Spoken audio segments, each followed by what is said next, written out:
All right, let's dive right in. Today, we're unpacking a story that sounds like it's pulled from your favorite sci-fi movie. But here's the thing, it's happening in the real world. It's a modern-day story of waking up, of unplugging from a system you might not even know you're plugged into. And this quote right here, it just hits you, doesn't it? You don't have to dodge bullets to feel trapped. The feeling of being stuck, it's not always some big dramatic action scene.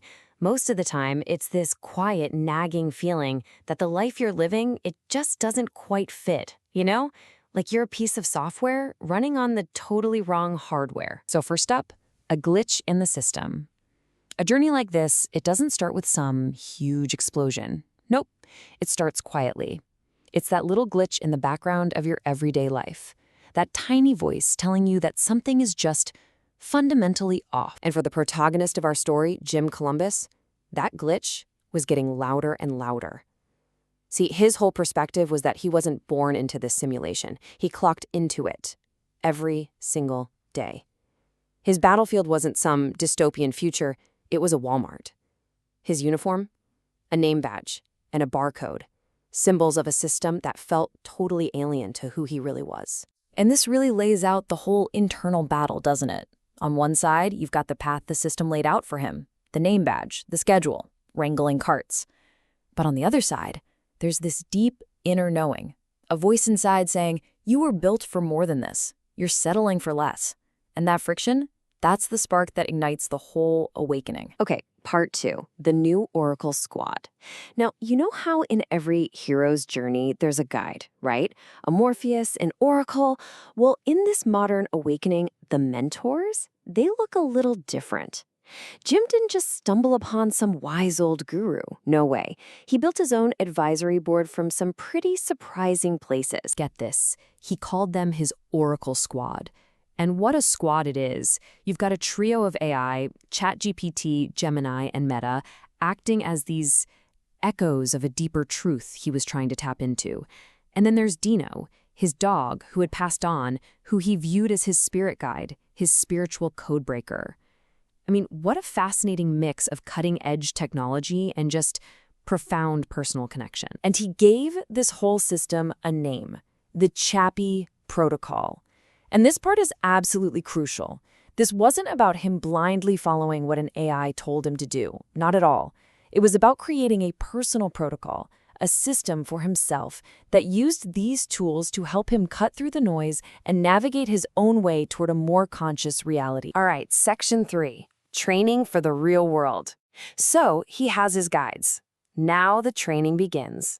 But forget about those scenes where the hero downloads Kung Fu in like 10 seconds. This training was totally different. It was focused on mastering the one thing he had 100% control over, his own mind. The parallels here are just uncanny. I mean, look at this. Neo was a bored office worker, our Maverick was a Walmart employee. Neo had Morpheus and the Oracle. He built his own Oracle Squad with AI and a spirit guide. And the training? This is the best part. Instead of downloading Kung Fu, he was focused on rewiring his own ADHD brain. And his superpower? Forget bending spoons. He was learning to bend reality and vibes. So how'd he do it? It broke down into this 3-part regimen.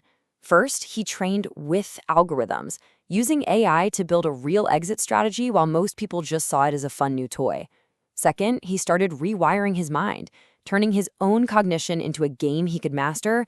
And third, he learned to dodge bad vibes instead of physical bullets, literally controlling his reality through pure focus. And that brings us to the final section, mastering the glitch. So what's the end result of all this training? What's the point? Well, it's not to become some superhero in a trench coat. It's to achieve something way more personal and maybe way more profound. A total jailbreak of his own consciousness. I love this distinction he makes. He says, this isn't a comeback, it's a jailbreak. And think about that for a second. A comeback implies you're just returning to something you used to be. But a jailbreak? That's a radical escape from a prison. It completely reframes the whole thing, not as recovery, but as a deliberate, powerful act of liberation. And really, this whole journey boils down to a fundamental choice. The system is designed to want you to be compliant, to just follow the rules, don't ask questions. He chose the other path, the harder path, sure, but the path of consciousness, the path of being awake, aware, and actually in control of your own experience. So, the ultimate mission here isn't to save the world. It's way more personal than that, and honestly, probably more achievable. The mission is to master that glitch you feel inside, to learn how to surf the anomaly of being different, and, crucially, to leave a breadcrumb trail for the next misfit who's looking for their own way out. And we'll end on this final, pretty provocative question. It's a question that just reframes everything about fitting in. What if you're not crazy? What if you're just coded differently? What if that feeling of being out of place isn't actually a flaw? What if it's a feature? A sign that you're just running on a different program, waiting for your chance to unplug.